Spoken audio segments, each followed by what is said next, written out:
Hi everyone, my name is Tricia. I'm with Tech Knowledge. I'm here today doing a series of interviews, and my guest today is Ariel. You can find her on Instagram, Splicer Keep Splicing. Hi Ariel, how are you? Doing well. Thank you for having me on this. This is awesome, and it's my first time, so I'm a little nervous. Well, don't be nervous. All right, well, thank you so much for joining us. So, Ariel, why don't you tell us just a little bit about yourself and where you're from in the country? Okay. I am from Savannah, Georgia, although I didn't live there the entirety of my life. That's pretty much the longest place I've lived anywhere. Um, I've lived in Manhattan. I've lived in Florida, Georgia, South Carolina, mostly up and down the East Coast, and I have also lived in France. Really? Oh, Yes. that's great. How long were you in France for? I lived in France for 3 years. I originally went to France to study and went to University Picardie Jules Verne, where I studied languages as well as a variety of other things like um, archery, rock climbing. So I've done quite a few different things. Um, I was only supposed to stay in France for a year, but I loved it so much and I really wanted to learn the language. So I ended up staying for 2 more years Oh, that's so and was, exciting. yeah, and I was actually an assistant English professor at one point. Okay, so I have to hear the story about how did you pivot from that in France um, to fiber splicing? So, yeah, I know it's such a very different field. Basically, I moved from France to Atlanta, Georgia, um, and was just not really doing anything. I picked up bartending to try to find something to do to occupy my time while I figured out what I wanted to do. And while I was bartending, I was approached by a man who worked in fiber optics, and he originally brought me on to do some billing for his company. And this is when the pandemic happened. So a lot of things were closing. Um, Everything was chaotic. And he asked me if I wanted to learn to splice fiber. Not doing anything else, I said sure. And turns out I was pretty good at it. And the rest is history. I have now been about over 3 years splicing fiber. Um, and of course, I started off very slow because I just jumped into the field knowing nothing. Um, so yeah, I it was pretty much by random happenstance that I got into this field. Yeah, that's so interesting. Just yeah, just a different direction. And just like yeah, hey, I want to pick up splicing. That's Yeah, great. I'm kind of known for just like switching all of a sudden. My whole life I've been that way. Um, and so it wasn't a shock so much to my family and friends when I'm like, hey, I'm doing this now because they always knew I'm off doing random stuff. Um, and this just happens to be the latest randomness of my life. So when you first got into the industry, which I know was just a few years ago, did you have a mentor or someone to help you as you were learning the field? It would be the guy who brought me on Hmm. doing billing for his company at first. He's the one who pretty much took me as an apprentice and taught me everything I know. Um, and he's honestly the reason why all of my stuff looks the way it does, um, down to the like very fine details. He's very meticulous, and so am I. So we work really well together, especially because of how precise we want things to be. Yeah. So do you dabble in any other area of the industry outside of fiber optics, or is that primarily your business? That's primarily my business. I um, am still learning so much. Sometimes I feel there'll be days where I feel I know nothing and have like that imposter syndrome. Um, but I've not really extended outside of fiber optics, also because I do feel there's so much to learn with fiber optics, and um, I'm still learning every day, doing new stuff, working with new types um, of closures, working with different types of fiber cable. I'm just always constantly learning. And I feel in fiber optics, there's just so much to learn. There's so much I still don't even know, but I have not had the chance to really diverge outside of that. So I follow you on Instagram and I love all your posts. I especially love the ones with the farm animals. So I see you all over the place. So tell me a little bit about your customer base and where you're at because I see you all over the place. Um, that is honestly one part of the job I like, is traveling around to different places and seeing the animals. um, the one of the most recent places I worked was in Virginia in the mountains, and a lot of rural areas that had sheep, goats, horses. Um, so a lot of the companies that I've been working for send me, you know, to these places. It could be rural, it could be in more busier areas in the city. So I really have a broad area that I work. I don't think I'm really constricted to any type of, oh, I only work in the city. No, I work all over. It's wherever the work is, pretty much. Yeah. And what's your favorite, what so far has been your favorite area to work in? I want to say Connecticut because of the food. um, I love food. I love cooking.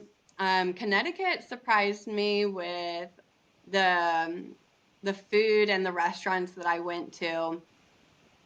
That one definitely sticks in my head. There's still to this day restaurants that I think of and I'm like, oh, that place was so good. I want to go back. I would literally go back to Connecticut just to go to some of those restaurants.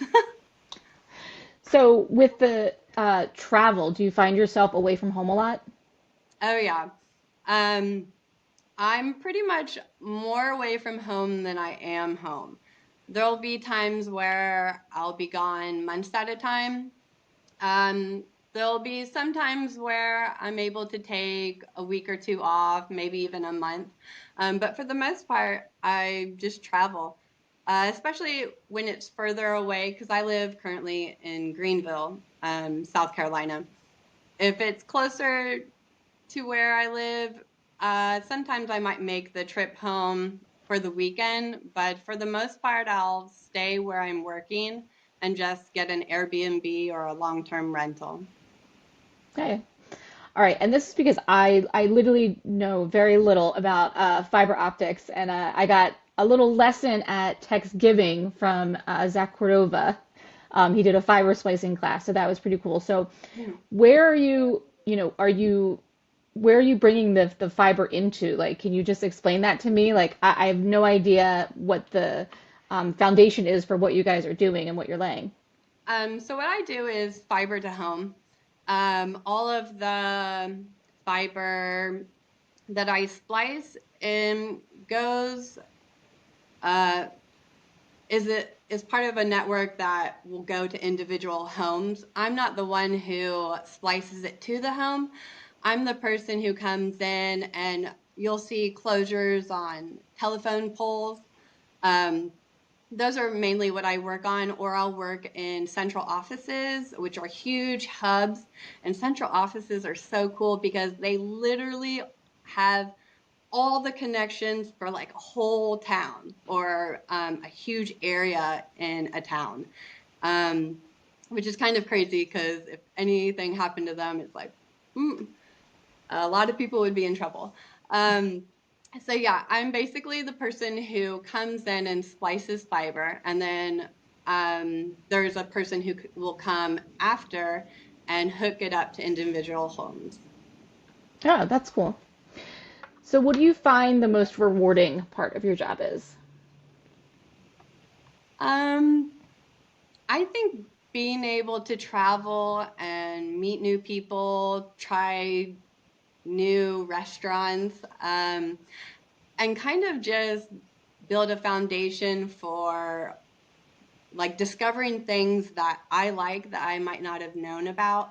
For example, traveling and trying all these different restaurants makes me think because I love to cook. So I'm getting all these new recipes that I'll come home and try to make. And um, I think it's really cool being able to discover different types of cuisines and by being able to travel for my work.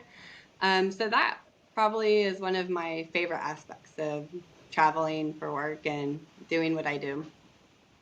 So when you're traveling, what's your go-to meal? For breakfast, I've started doing like 20-gram protein yogurt with some like freeze-dried fruit and granola. It's just easy to do. I make my lunch pretty much almost every day. So I'll like kind of meal prep during the week to bring my meals with me because it's very hard to find time while you're splicing to take a break and go somewhere. You lose a lot of time doing that. So it's gotten to the point where I now have a system down. I pack my lunch, I know what I'm doing, and I'm trying to just also be more like health conscious about what I eat. Um, so that basically is like a big uh, factor for me is trying to stay healthy while traveling because it's pretty hard to do. Yeah, yeah, oh yeah, I'm sure it is. So you talked about what you like. So what is one part of the job that maybe you could do without? So it's going to sound funny, but one thing I hate is the hard floors in a lot of the structures that we go to. The central offices have all are like is basically a mainframe for all the computers, all the communication systems in this one hub. The floors are made of concrete and it's so hard to be in them constantly standing. Um, so the hard floors are seriously one of my one of the worst things about this job is the floors and how they kill your feet and back. That's so funny. So do you have a go-to footwear? Um, I I have been rocking black Timberland shoes, but I put insoles in them. So a good insole is lifesaver. And it's crazy to me how you have like a lot of shoes don't really have the support you need. So if you know of a good shoe all around, I'm like looking for that one. I haven't found it, but All right. So what do you do to keep up with like any changes in the field, any updates in the technology? Like how do you keep yourself updated? a lot of people I follow on Instagram. Okay, so Instagram is pretty much how I get updates of new tools, new technology, and stuff. A lot of people that I follow on Instagram are fiber splicers, and I usually will discover something from one of their profiles or videos of the newest, latest gadget or tool or method of doing something. And it's really cool because the Instagram community that I guess I'm a part of, a lot of people that I follow have really good tips, and I've not really received any negativity from people. Most of the people that I find on there are really willing to help and offer their opinions or ideas without being condescending or like you have to do it this way. It's been really cool because I have gotten good tips that I have put into use. So can you give me an example of a good tip that you got recently? So I haven't tried this one yet, but a lot of people, this is one I do want to try, is when you're ribbonizing fibers, single fibers to a 12 count ribbon. I do it by hand a lot. And some people have mentioned this handheld ribbonizer that I think it's single use. I'm not sure, but they're saying how they were telling me how easy it was, and I would probably benefit from doing that as opposed to my hands. So that is something I want to try. Another tip that I've gotten has been I was uh, putting two dummies ribbons to make a 12 count ribbon when I only needed to splice 10. And someone commented like, oh, that's a good idea. But if in the future they ever needed to use those two ribbons that you're splicing to, it might be harder for the next person to take apart that ribbon as opposed to you making the 10 count and leaving the two that weren't used out. And so the next time I had to do a ribbon like that, I, instead of using dummy ribbons, just made a ribbon of 10. So that was probably the most recent one that I did. And that one was definitely one that I had to like stop and think and be like, okay, they were right. Like, I see it would be more of a problem for the next person to come in afterwards, even though this is like a cool idea I had. Um, you always have to think of someone who's going to be coming in behind you and look at your work and might have to work on it. Yeah, absolutely. Yeah. So what do you have any go-to tools or brands that you use? Uh, I use Jonard tools. Um, there's not a lot of fiber tools on the market. I know of Jonard and I'm blanking on the other one. It's they use Ripley's. Um, I think it's Ripley's tools. They're yellow. Um, and I've used some of them, but for the most part, I use Jonard because they honestly just have the tools that are easy to use.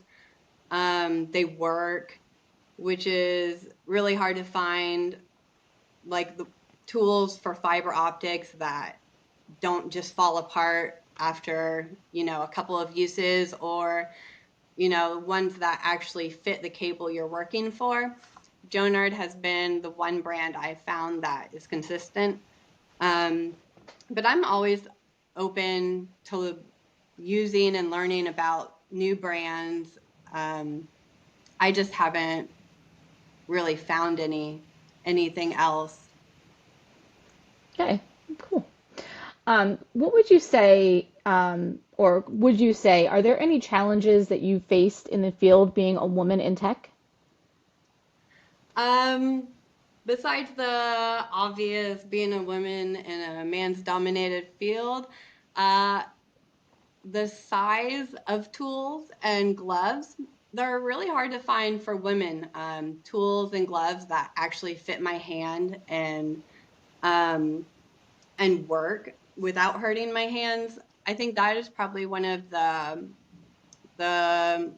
the problems I have come up most often, because a lot of times when I'm working, I'll be like, dang, I can't grip this tool just perfectly because it's not made for someone with my size hands. A lot of these tools are made for men, and finding the right tool and the right size that doesn't hurt my hand, or gloves that fit form fitting without slipping off, is very, very difficult.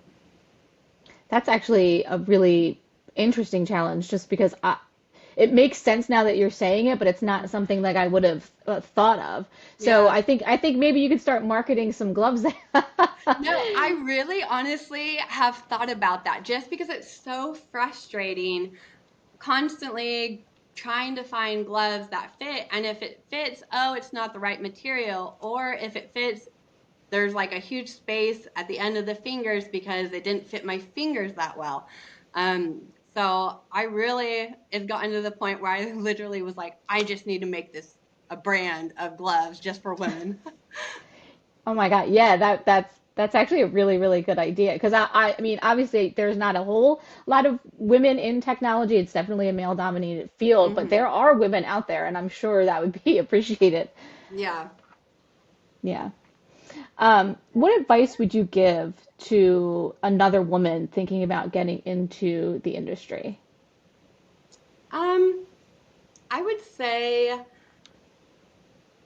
educate yourself first and foremost. Just learn the basics of fiber optics and get that foundation. Joining women in STEM communities is also a really good thing to do. Connecting with like-minded individuals, and just having that support that that that a women community will offer you, as well as like resources and just a platform to share your experiences and ideas.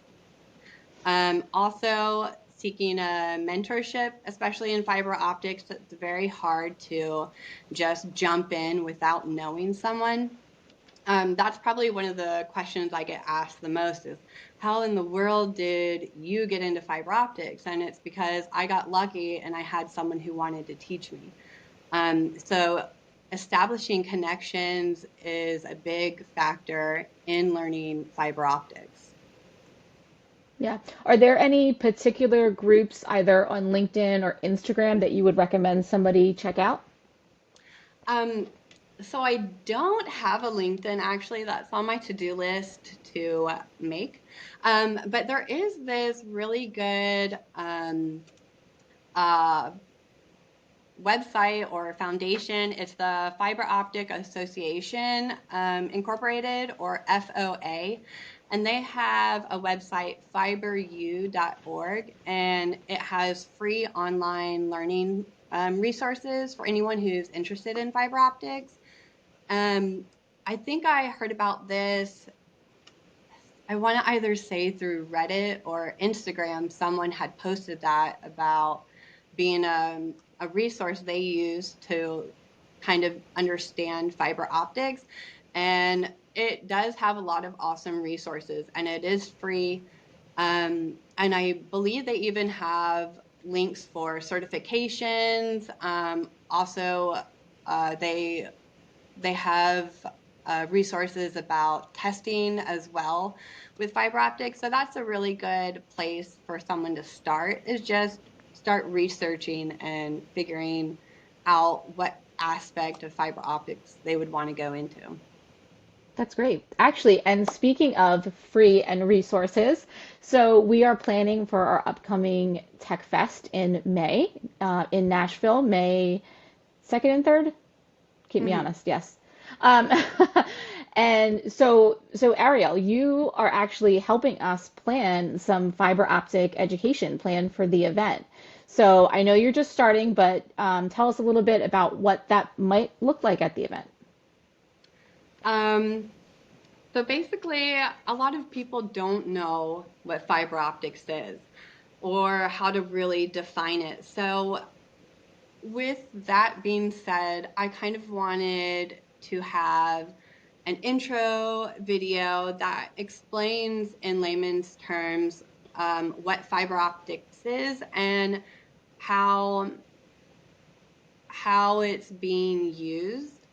Um, so that way, when someone says fiber optics, someone can be like, "Oh, okay, it means this," um, and then from there, there should be a hands-on splicing demonstration so people could see um, what it is we do in the field with the fiberglass. Because a lot of people, you'll say, "Oh, I splice fiberglass," and they'll be like, "Oh, okay, cool." But a lot of people haven't even seen what fiberglass is, how small it is, how delicate it is, how crazy it is. So I think it would be really cool to have this demonstration that gives people this insight into fiber optics and have just even the baseline knowledge of it afterwards. Yeah, I'm actually really excited for this. At Thanksgiving, Yeah. it was a really, really cool thing to see and get to do. So yeah, I'm really looking forward to that. And thank you, by the way, for helping us plan that event. So I can't wait. I know, I'm excited. Um, all right. So you have such a diverse background, right? So where do you see yourself in 5 years? That is a very interesting question. And I honestly can say I have no idea because 5 years ago, I wouldn't have thought I would be splicing fiber. 5 years ago, I was in France, I was teaching English, I was speaking French all the time. So I'm very much open to possibilities. I can't give you a definite answer because I don't know, but I'm always welcoming change. That's great. All right, so now we're going to switch it up a little bit. We'll just do some fun facts. What's your favorite food and drink? Okay. My favorite drink is a spicy margarita. Every time every Nice. time I go to a restaurant, I'm always like, "Do you guys have the spice? Like, I need it." Um, and it's gotten to the point where, again, because I travel and I've tried spicy margaritas all over, I now would consider myself somewhat of an expert. I make them when I come home for my sister and me. Um, I also will. One of the things I love to do is going to like the mom and pop stores that have baking supplies and stuff or spices and finding cool spices to bring back and experiment with my sister because we both love to cook. Oh, that's awesome. All Yeah. right, favorite show to binge watch? So I'm a nerd for like murder mystery type stuff or weird science shows. So I like Fringe, Criminal Minds. My sister and I are currently watching True Detective, which is really fun. So anything like that. Awesome. All right, so what's your best memory tied to work? Um, it's gonna sound silly, but honestly, it's when I have to splice something that's around animals and I can just like pet them while I'm splicing. Oh, There was this one splice I had to do that was in a goat enclosure. I don't know why the linemen or the engineers decided to put it there. Obviously, the engineers never saw, like, laid eyes on the site because it was smack dab in a goat pen that had at least 30 goats. And walking out to it was so cool because all the goats were surrounding me, and the owner was like, "Don't mind them, they won't hurt." And I'm like, "No, I love it, trust me." that's great. And that's the content we like too. That's the Yeah. Instagram content. That's great. Um, all right. And then when you're not working, Ariel, what do you like to do? I like working out. I like cooking. I think, and resting. My gosh, I love to rest. um, but cooking and trying new recipes, I think, has been the latest thing that I've been doing. Especially because like I mentioned earlier, I do like finding spices and random things to bring home for my sister and I to experiment with. Um, so I think it would be that, like coming up with new recipes, cooking for my sister and her little girl. Um, yeah, cooking plays a big Do you part. consider yourself a foodie? Oh yeah, most definitely. I'll eat it, I'll cook it, just give it to me. What's your best dish that you make? Mmm. So I'm really good at making a bolognese, um, spicy, of course. um, That's probably one of the ones that I make the most for people and that they ask for is my spaghetti bolognese. Um, I I like experimenting with a lot of Italian cuisine. I think that's probably one of my favorite types of cuisine. Um, so anything Italian. Gnocchi is probably one of my favorite things to cook as well. I like doing gnocchi with like a nice um, cream sauce and spinach and chicken in it. Nice. That's awesome. Um, so obviously I follow you on Instagram and I do see you posting up in the gym a lot. And we had a competition, TK Fit. I did not win, by the way, and neither did Ray. Um, um, so what's your go-to workout at the gym? Um, well, for me, it depends. Okay, my go-to workout is cardio because it's kind of hard to go to the gym sometimes when you work from 7 in the morning until 5, 6, 7 at night. Getting the energy to go to the gym can be hard. But I always, if I haven't been to the gym in a while, my go-to is just to get some cardio in to get my blood pumping. And then if I have any energy afterwards to do a routine. But for the most part, especially recently, because I have been working so much, it's just let's try to do some cardio and let's do some stretching. Nice. All right. Well, thank you, Ariel. I appreciate your time. Is there any parting words you have? Well, I wanted to say thank you for giving me this opportunity to share my journey and experiences in the field of fiber optics during Women's Appreciation Month. And I'm grateful for this chance to be recognized and to contribute to the celebration of women's achievements and contributions in various fields.